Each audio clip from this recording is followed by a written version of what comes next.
అందరికీ మనస్ఫూర్తిగా కోరుకుంటున్నాను. సో మొదటగా నిన్న అజ్ఞాతం వేడిన అగ్రనేతలు తెలంగాణ డీజీపీ ఎదుట లొంగుబాటు. మీడియా ముందుకు మావోయిస్ట్ టాప్ లీడర్స్ దేవ్జీ మల్లా రాజిరెడ్డి, బడే చొక్కారావు, నరసింహారెడ్డి. దేవ్జీ మల్లా రాజిరెడ్డి 25 లక్షల చెక్కులు అందజేత, బడే చొక్కారావు నరసింహారెడ్డికి 20 లక్షల చొప్పున. మావోయిజం ఎప్పటికీ అంతం కాదు, సాయుధ పోరాటం ముగియలేదు మల్లా రాజిరెడ్డి. రాజకీయాల్లోకి వస్తా, చట్టబద్ధంగా ప్రజల సమస్యలపై పోరాటం చేస్తాం దేవ్జీ. సో ఇదే యాక్చువల్గా మొదటి నుంచి కూడా మేము అడుగుతున్నది ఇదే. ఇప్పుడు ఈ స్టైల్ ఆఫ్ లివింగ్ మారిపోయింది. సో ఇప్పుడున్న పరిస్థితుల్లో మావోయిజం అనేది, మావోయిస్టులు అనేది సో ఏదో ఎక్కడో అడవుల్లో ఉండి కొట్లాడే ఆ కాలం పోయింది అనుకుంటున్నాం. ఎందుకంటే ఇప్పుడు మీలాంటి వాళ్ళు, మీలాంటి అగ్రెసివ్ నేతలు ఇప్పుడున్న పాలిటిక్స్కి అవసరం. సో ప్రధానంగా అదే కోరుకుంటా ఉన్నాం మేము కూడా. మీరు పాలిటిక్స్లోకి వస్తే సో రాజకీయాలు కొంతైనా మార్పు వస్తాయి, ప్రజల పక్షాన కొట్లాడే వ్యక్తులు తయారవుతారనే దాని మీద. ఎందుకంటే ఇప్పుడున్న పరిస్థితుల్లో ఏ ఒక్క నాయకుడు కూడా ప్రజల పక్షాన మాట్లాడే నాయకుడు, కొట్లాడే నాయకులు లేరు. ఒకవేళ ఉన్నా ఇంతమంది నాయకుల మధ్యలో ఆ వ్యక్తిని ఎదగనిచ్చే పరిస్థితి లేదు, ఆ వ్యక్తి మాటలను కూడా బయటకు వచ్చే పరిస్థితి లేకుండా చేస్తూ ఉన్నారు.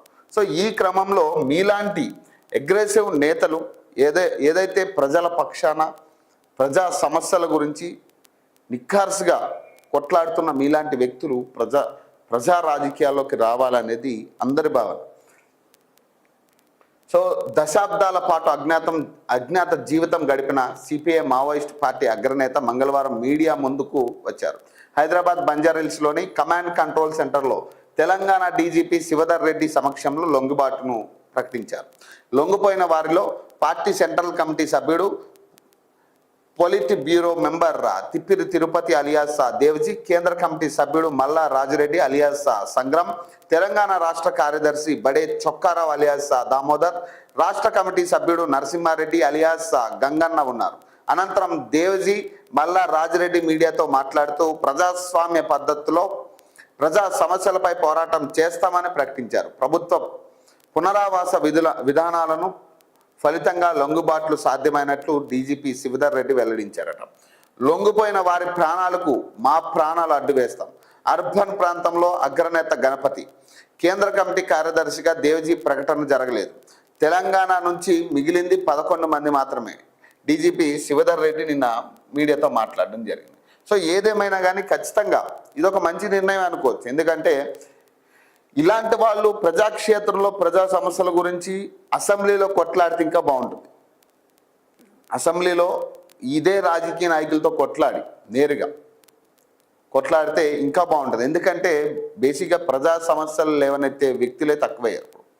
ప్రతి దాన్ని ఒక ప్రమోషనల్ ఆస్పెక్ట్లో చూసే పరిస్థితి తప్పితే ప్రతి రాజకీయ పార్టీ, ప్రతి రాజకీయ నాయకుడు ఈరోజు దాన్ని ఒక ప్రమోషన్ వేలో నాకేంటి ఎన్ని ఓట్లు పడతాయని, ఈ సమస్యలో నేను వెళ్తే ఆ కులానికి సంబంధించిన ఎన్ని ఓట్లు మనకు పడతాయని ఆలోచించే వ్యక్తులే తప్పితే నిజంగా ప్రజల సమస్యల గురించి కొట్లాడే వ్యక్తులు లేరు.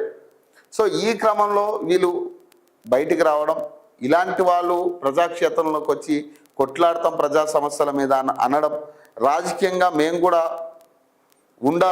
అనుకుంటున్నామనే ఆలోచన తీసుకురావడం కానీ ఇలాంటివన్నీ కూడా మంచి విషయాలు. కానీ ఇక్కడ వచ్చే ఒకే ఒక సమస్య ఏంటంటే వీళ్ళు వచ్చి ఏ పార్టీలో జాయిన్ అయినా ప్రతి పార్టీ కూడా దరిద్రంగా ఉంది. ఇప్పుడున్న పరిస్థితుల్లో ఏ పార్టీ కూడా మంచి ఇదిగో ఈ పార్టీ బాగా సేవలు చేస్తూ ఉంది ప్రజలకు అనే పార్టీలు లేవు ఉన్న పరిస్థితులు.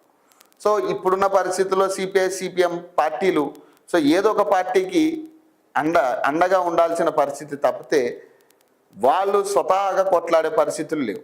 మరి ఈ క్రమంలో మరి వీళ్ళు వచ్చి ఒకవేళ నిజంగా ఏ బీఆర్ఎస్, కాంగ్రెస్ లేదా బీజేపీలో జాయిన్ అయితే ఇక అంతే పనిగా వీళ్ళను కూడా చెడగొట్టే పరిస్థితే ఉంటుంది. కాబట్టి ఖచ్చితంగా మీరు కొట్లాడండి, ఇండిపెండెంట్గా కొట్లాడండి. రాజకీయాల్లో ప్రజా సమస్యల గురించి కొట్లాడితే ఖచ్చితంగా ప్రజలు మీ పక్షాన నిలబడడానికి సిద్ధంగా ఉన్నారు.